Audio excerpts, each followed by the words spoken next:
I remember the sound of that door more than her words, sharp, final, and echoing through the house we once built together. Slam. That was the sound of 7 years collapsing into a single moment. Her name was Lauren.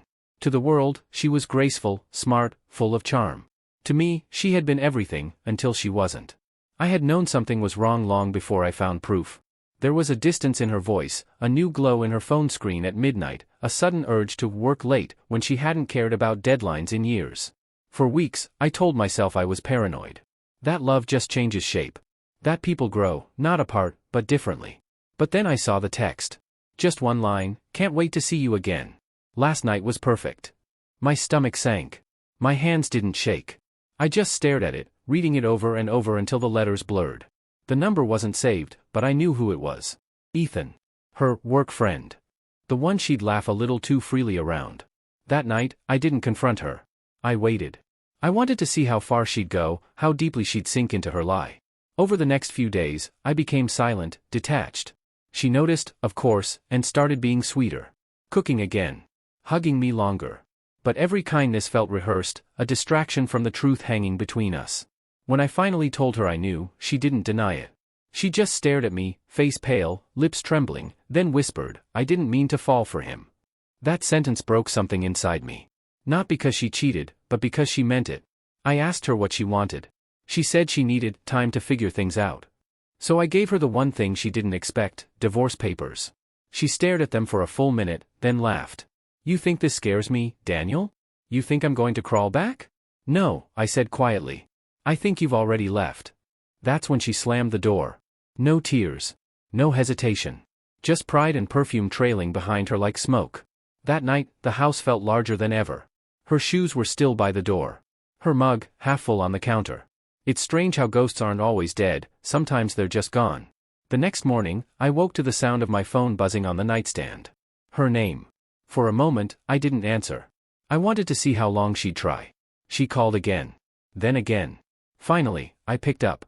She was crying, no, sobbing. "Daniel, please. I made a mistake. He isn't who I thought he was." I didn't say anything. I just listened. Between her gasps, the story spilled out. Ethan had promised her everything, that he'd leave his wife, that they'd start fresh. But when she told him she'd actually left me, he laughed. Told her she'd ruined a good thing and walked away. Now she was alone. The man she gave up everything for had vanished the moment she needed him. "Daniel," she whispered through tears, "can we talk? Please." I didn't mean. I stopped her there. "You meant every word, Lauren. You just didn't mean for the ending to turn against you." Silence filled the line. Then a quiet, broken sob. I hung up. I sat on the edge of the bed, staring at the papers she hadn't even signed. For the first time in months, I felt something close to peace. Not revenge. Not satisfaction. Just stillness. But deep down, I knew this wasn't over. People like Lauren don't disappear quietly. They come back, not for love, but for redemption. And when she did, I'd have to decide whether forgiveness was mercy or weakness. 3 days passed before I heard from her again. 3 days of quiet mornings, silent dinners, and a strange kind of freedom that felt both empty and clean. On the 4th evening, just as the sun dipped behind the trees, my doorbell rang. When I opened it, there she was, Lauren, mascara smudged, hair pulled back, clutching a small suitcase like a confession. "I didn't know where else to go," she whispered. I didn't invite her in. I just stood there, one hand on the door, watching her search my face for forgiveness she hadn't earned. "Daniel, I made a mistake," she said, voice trembling. "He used me. I see that now. I was stupid. Please, can we talk?" Her eyes glistened, but they weren't the same eyes I fell in love with. These were desperate, hollow, stripped of pride. "You left proudly," I said quietly. "Remember? You slammed the door." "I know," she said, tears spilling now. "I thought I wanted something new. I thought he loved me. But he laughed at me, Daniel. He said I was easy." For a moment, anger flickered through me. Not for what she'd done, but for what he'd said. No one deserved that kind of humiliation, not even her. Still, I stepped aside. "You can come in," I said, "but just to talk." She nodded, almost grateful, and walked into the house like a stranger revisiting a memory. Her eyes lingered on the framed photos still hanging, the wedding picture, the trip to Maine, the small moments frozen in happier times. "Why didn't you take these down?" she asked softly. "Because reminders are better than regrets," I said. We sat at the table. The same table where she once told me she loved me more every day. Now, she could barely look up. Daniel, she began, I can't undo what I did. But I can try to make it right. I'll do anything. I'll go to counseling, move back slowly, earn your trust again. I cut her off. Do you think love works like that? That you can cheat, walk away, and then just fix it? She looked down, her voice small. I thought maybe, if you still loved me. I laughed, not cruelly, just quietly. I did love you.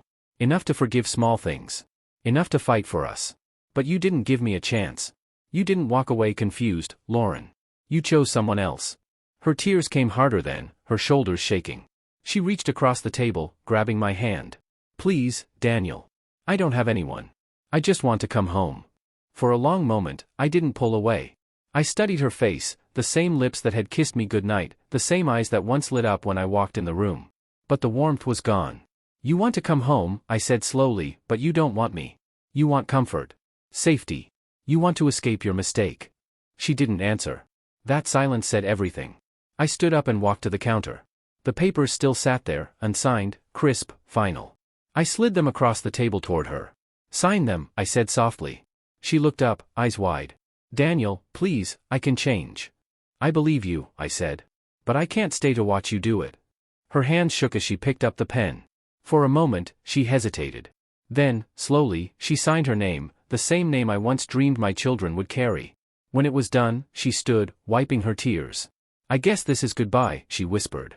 No, I said, walking her to the door. This is closure. She turned back once more, searching my face for something, a flicker of hope, maybe. There was none.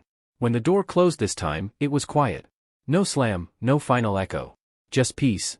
That night, I slept deeply for the first time in months. The air felt lighter. In the morning, I brewed coffee for one, looked out at the sunrise, and realized something simple yet freeing. Some endings aren't punishments. They're permissions. Lauren's chapter in my life had ended the moment she walked out, proud and certain. Now, for the first time, I was certain too. Not about her. Not about love. But about myself. I had survived betrayal, forgiveness, and goodbye, and somehow, in the ruins of what she broke, I'd found the only thing worth keeping, peace.